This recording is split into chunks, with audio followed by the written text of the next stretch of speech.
पुण्यात्मा परमात्मा ने आकर ये ज्ञान दिया कि सबसे पहले आपका गुरु हो, गुरु भी पूरा हो। ये गुरु नकली गुरुओं ने सारा काम बिगाड़ रखा है।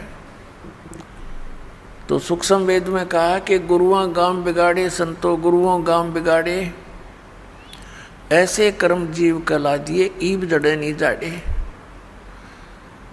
ऐसे कर्मों से ये लिप्त कर दिए, अब इतना ज्ञान देने से भी वो उनसे हटने को तैयार नहीं, क्योंकि घना पुराना रंग हो गया। तो पुण्यात्माओं, परमात्मा जब यहाँ आए, छोटी से 5 वर्ष की आयु में ही वे अपना इस यथार्थ ज्ञान का प्रचार करने लग गए थे। उनके ज्ञान के सामने बड़े बड़े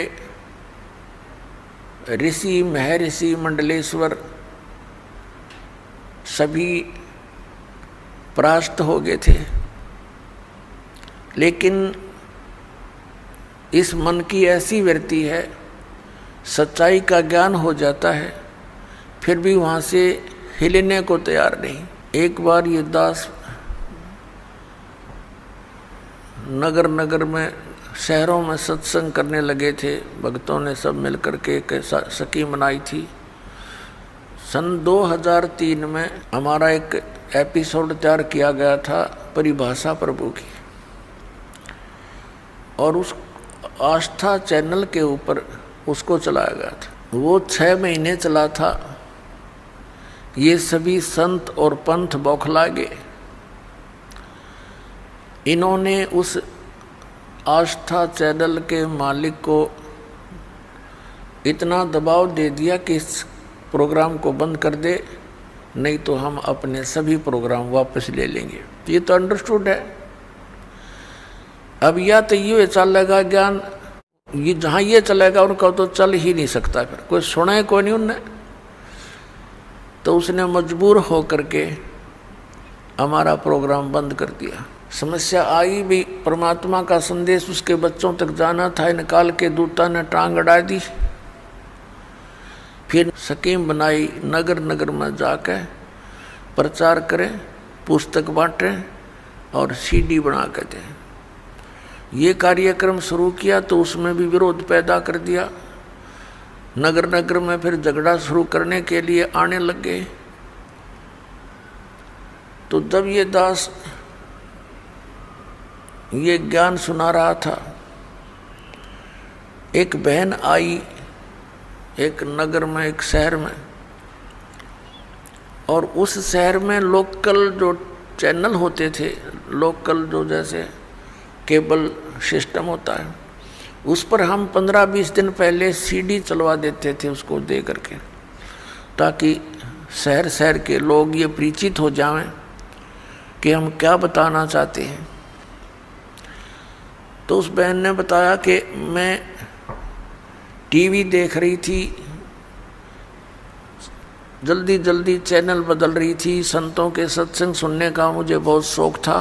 किसी का भी सत्संग सुनती थी, 5-4 मिनट के बाद सोचती थी दूसरे के वचन सुनती हूँ, इसमें आनंद नहीं आया।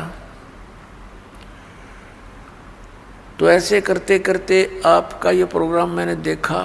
एक बार शुरू हुआ तो 1 घंटे की सीडी थी। वो कहने लगी 1 घंटे तक मैं कभी देखूं, कभी मुझे गुस्सा आवे कि ये ब्रह्मा विष्णु महेश के बारे में क्या बोल रहा है, और जब प्रमाण दिखाए जा, क्योंकि मैं उनको पढ़ा करती थी, मुझे याद भी था और मेरे पास वो रखे भी थे। ऐसे करते करते वो सारा कुछ 15-20 दिन तक कंटिन्यूस वो प्रोग्राम देखा उसने। अब वो कहने लगी, जी ये सारा पता लग गया कि जो साधना मैं कर रही हूँ ये यूजलेस है, लेकिन इन भगवानों में इतनी आस्था होगी, अब भी इनको त्यागने को दिल नहीं करता। बता, ऐसे रंग गए हम इस रंग में। ये पता लग गया कि इन भक्ति से कोई लाभ नहीं, और आजीवन कर ली, इसलिए उसमें ऐसे रंगे गए। तो आज इस दास के सामने इतनी प्रॉब्लम आई है, लेकिन परमात्मा ने दया करी, अपने बच्चों को शिक्षित कर रखा है। परमात्मा का कोई भी कार्य त्रुटि युक्त नहीं होता। अपने आत्माओं,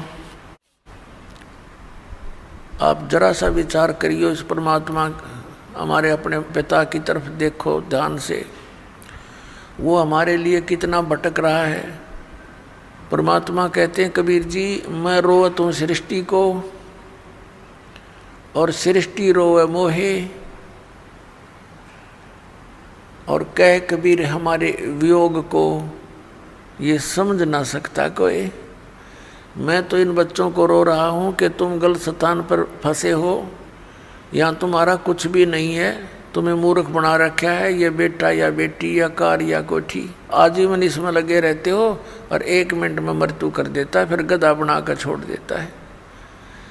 वह कोठी वह बेटी वो कार तुम्हारी कैसे होगी? इतना ही काम करो जितना टाइम पास करने के लिए, और तुम क्या कर रहे हो? साधना गलत करा रहा है तुम्हारे से, फिर पशु पक्षी बनाता है। और हम काल ने ऐसे मिसगाइड कर दिए, हमारे तक पहुंचना भी परमात्मा को कठिन हो रहा है। वैसे भगवान के लिए कठिन शब्द प्रयोग करना शोभा दास को नहीं दे रहा, फिर भी देख रहा हूँ कि उस मालिक ने कितना संघर्ष करके हमारे तक वो पहुँचे हैं। अपने ही बच्चे को अपने बारे में बताने के लिए उस धर्मदास जी को तो कहते हैं हे महात्मा जी, और आप बनते हैं जिज्ञासु दास। अपने आत्माओं, ये जो नाम आपको दिए गए हैं, जैसे इन काल के दूतों से विशेषकर राधा स्वामी पंथ, जय गुरुदेव पंथ, धन धन सतगुरु सच्चा सौदा पंथ, सिरसा वाले, इन्होंने क्या ज्ञान दे रखा कि हमने केवल परमात्मा सतलोक सतपुरुष, हमने सतपुरुष की भक्ति करनी है। और ये 5 नाम ये काल के जाप कर रहे थे, ओंकार, निरंकार, ज्योति निरंजन और सोहम और सतनाम। अब जब तक ये सोहम नाम अधिकारी से नहीं मिलेगा तो ये उल्टा रिएक्शन करता है, ये काम करेगा ही नहीं बिल्कुल। और बाकी ये सारे सतनाम कोई जाप नहीं होता, सतनाम सच्चे नाम की तरफ संकेत है जो 2 अक्षर का है। अपनात्मा, ये विशेषकर धन धन सतगुरु सच्चा सौदा सिरसा वालों ने इस बात के डर से कि आम व्यक्ति ये कहने लगा कि नाम तो ये तुम जाप कर रहे हो ज्योति निरंजन काल के, सतलोक कैसे जाएंगे? तो उन्होंने नाम बदल दिए, घर की बहीर काका लखनिया नाम बदल लिए और अकाल मूर्त शब्द स्वरूपी राम सतपुरुष कर लिया। अब ये कहीं प्रमाण है इन मंत्रों का किसी महापुरुष ने जाप किया और वो पार हुए हों? फिर ये क्या एक अज्ञान थ्योरी बनाते हैं कि संत कोई भी नाम दे दे उसी से पार हो जाएगा, घर का राज बना रखा है। अरे आम का पौधा बोना है, आम का बीज गुठली लेनी पड़ेगी, वो ही बोनी पड़ेगी। अगर बबूल के बीज बो करके ये मानने कि हम कोई बीज बोलो आम का पौधा बन जाएगा, तो इतनी भूल है हमारे इस अध्यात्म मार्ग की। अब ये दास जहाँ पर आपको लाना चाहता था कि जैसे गीता अध्याय नंबर 8 के श्लोक नंबर, गीता अध्याय नंबर 17 के श्लोक नंबर 23 में कहा है ओम तत्सत इति निर्देश है ब्रह्मणे, ब्रह्मणे माने सच्चिदानंद घन ब्रह्म यानी परम अक्षर ब्रह्म।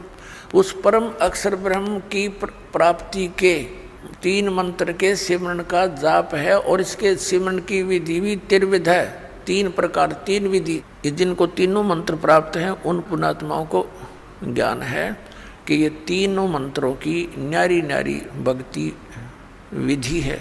अब जैसे आपको प्रथम मंत्र दिया जाता है उसमें 7 मंत्र हैं, उस 7 मंत्रों में से फर्स्ट एंड लास्ट ये तो परमात्मा का है, परम अक्षर ब्रह्म का। और बीच में जो मंत्र हैं वो आपको जो यहाँ के मुखिया हैं, प्रधान हैं, इन प्रधानों के 5 प्रधानों के हैं।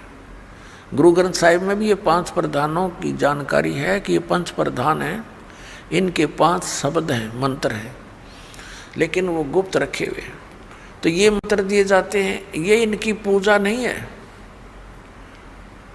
पूजा तो हमने उस परमात्मा की करनी है जो हमें सर्व सुख देगा, जा जाने के बाद फिर कभी संसार में नहीं आएंगे। हमने वो स्थान प्राप्त करना है, वो मालिक प्राप्त करना।